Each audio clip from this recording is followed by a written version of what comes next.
एतस्माद् अपरम किंचिन मनः शुद्धै न विद्यते।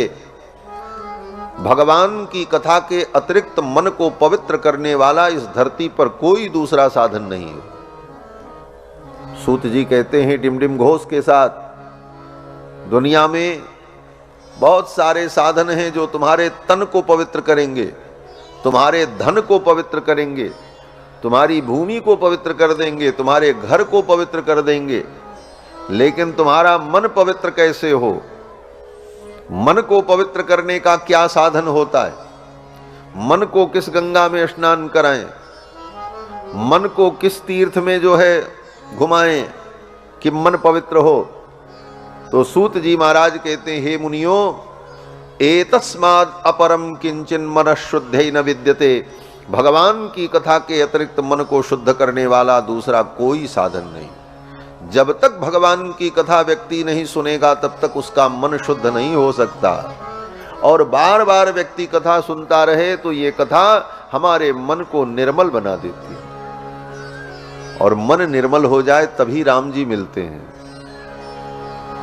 निर्मल मन जन सो मोहि पावा, निर्मल मन जन सो मोहि पावा, मोहि कपट छल छिद्र न भावा, मोहि कपट छल छिद्र न भावा, निर्मल मन जन सो मोहि पावा, निर्मल मन जन सो मोहि पावा।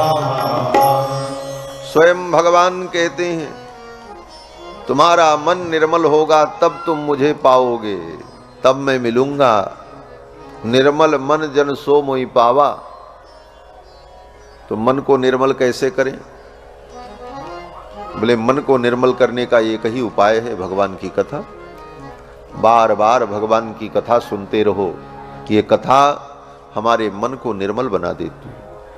बार बार ये कथा सुनते सुनते हमारे मन के अंदर जो काम, क्रोध, लोभ, मोह, ईर्ष्या, कपट, ये दोष हैं, ये धीरे धीरे दूर हो जाते हैं, अंतःकरण शुद्ध हो जाता है। यथा यथात्मा परिमृज्यते सौ मत्पुण्य गाथा श्रवणा विधानयि। स्वयं भगवान श्री कृष्ण भी भागवत में कहते हैं कि यथा यथात्मा परिमृज्यते सौ मत्पुण्य गाथा श्रवणा विधानयि। मेरी इस पुण्य गाथा को जीव जब बार बार सुनता है तो ये मेरी पुण्य गाथा क्या करती है?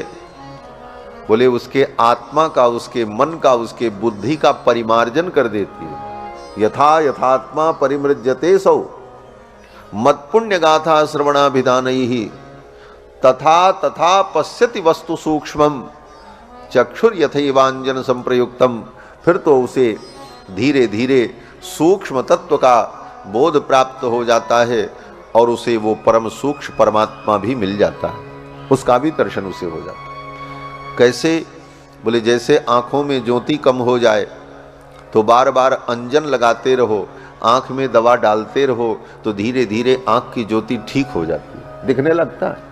उसी प्रकार से बार बार भगवान की कथा सुनते सुनते जब मन का परिमार्जन हो जाता है तो वह सूक्ष्म तत्व, परमात्मा तत्व अनुभव का विषय बनता है। सूत जी कहते हैं, मुनियों, ये भगवान की कथा बड़ी दुर्लभ है। कितनी दुर्लभ है? बोले देवताओं को भी नहीं मिलती है, देवता भी इस कथा के लिए लालायित होते। एक आख्यान सुनाया सूत जी। जब राजा परीक्षित गंगा के तट पर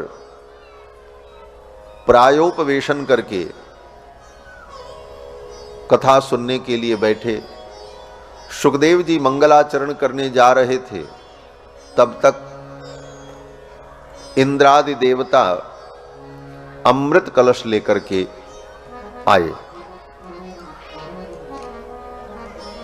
परीक्षित कथाम वक्तुम सभायाम संस्थिते शुके। कथा सुनाने के लिए सभा में सुखदेव जी बैठे और ज्यों ही सुखदेव जी ने मंगलाचरण किया, उसी समय देवता लोग अमृत कलश लेकर के आ गए।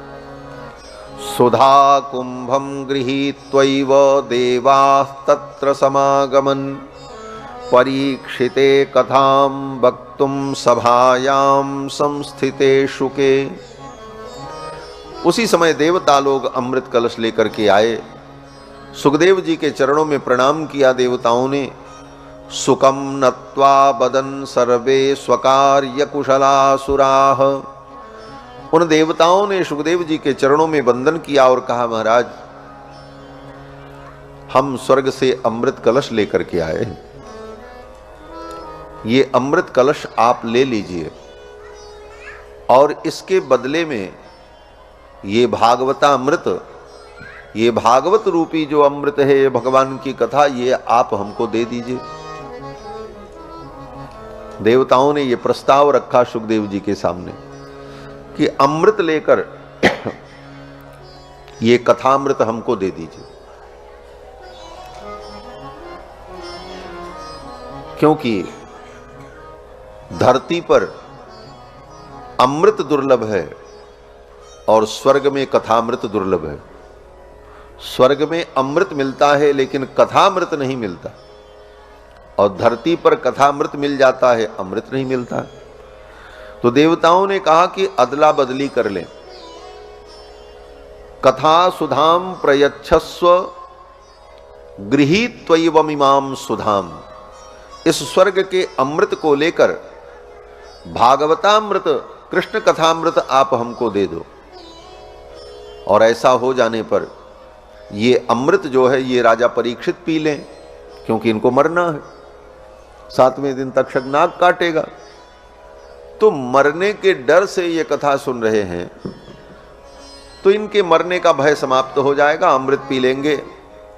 तक्षक के काटने से भी कुछ होने वाला नहीं है, ये अमृत इनको पिला दीजिए, और जो भागवतामृत आप इनको पिलाने जा रहे हैं वो हमको पिला दीजिए। प्रपास्यामो वयम सर्वे श्रीमद्भागवतामृतम। हम सभी लोग भागवतामृत पी लेंगे और राजा परीक्षित स्वर्ग का अमृत पी लेंगे। सुखदेव जी ने सोचा कि अब राजा परीक्षित से ही पूछें, तुम क्या चाहते हो। राजा परीक्षित की ओर देखा। परीक्षित के मनोभाव को सुखदेव जी जान गए। क्या मनोभाव था परीक्षित का? परीक्षित का मन, उनकी आंखें यही कह रही थी, गुरुदेव हमें स्वर्ग का अमृत नहीं चाहिए, हम तो आपके मुख से भागवत के कथामृत को पीना चाहते, हमें स्वर्ग का अमृत नहीं चाहिए। स्वर्ग का अमृत भी पी लेंगे तो ऐसा तो है नहीं कि मरना नहीं है, तब भी मरना पड़ेगा। हां ये जरूर है, कुछ दिन का जीवन और मिल जाएगा, लेकिन सदा जीवित रहेंगे ऐसा नहीं। अमृत पीने वाले व्यक्ति को भी मरना पड़ता है। रावण के भी नाभि में अमृत था, रावण को मरना पड़ा कि नहीं मरना पड़ा। नाभिकुंड पीयूष बस जाके, गोस्वामी पाद कहते हैं जिसके नाभिकुंड में अमृत था, उस रावण को भी मरना पड़ा। समुद्र मंथन से जब अमृत प्रकट हुआ और उस अमृत को पीने वाले देवता भी कितने मरे जब देवासुर संग्राम हुआ। ऐसा नहीं है कि अमृत पी लेने वाला सदा के लिए अमर हो जाएगा, मरना तो उसको भी पड़ेगा। हां कुछ आयु बढ़ जाएगी, दीर्घायु हो जाएगा। राजा परीक्षित ने कहा, महाराज मैं तो कथा सुनूंगा। सुखदेव जी ने विचार किया, इन देवताओं के अंदर भक्ति नहीं है, और जिसके अंदर भक्ति न हो वो कथा सुनने का अधिकारी नहीं है। अभक्तांस तांश्च विज्ञाय न ददौ स कथामृतम।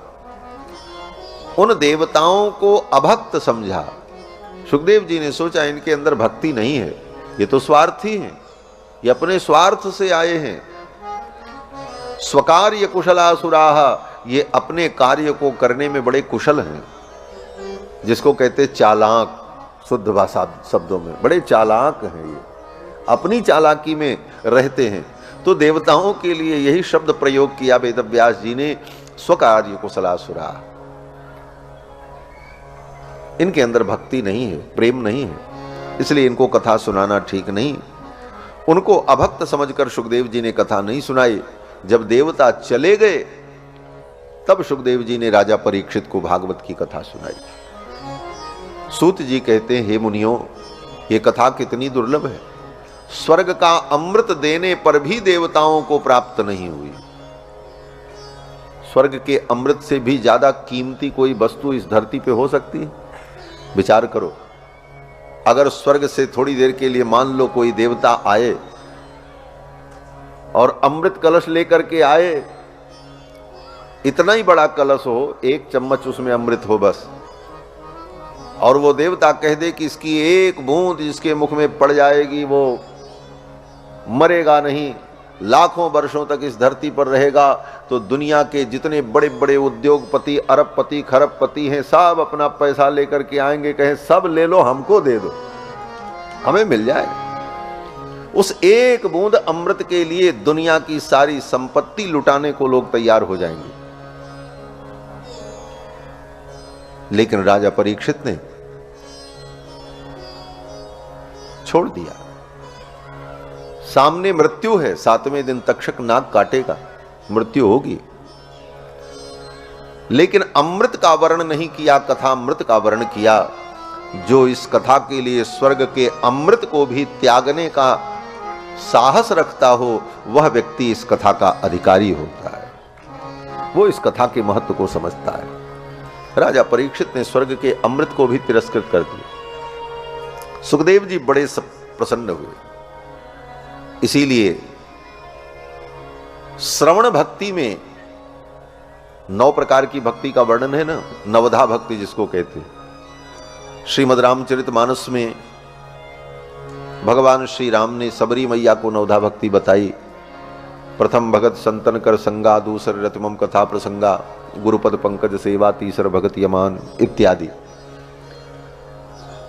और भागवत में श्री प्रहलाद जी ने नवधा भक्ति का वर्णन किया। श्रवणम कीर्तनम विष्णु स्मरणम पाद सेवनम अर्चनम वंदनम दास्यम सख्यम आत्मनिवेदनम।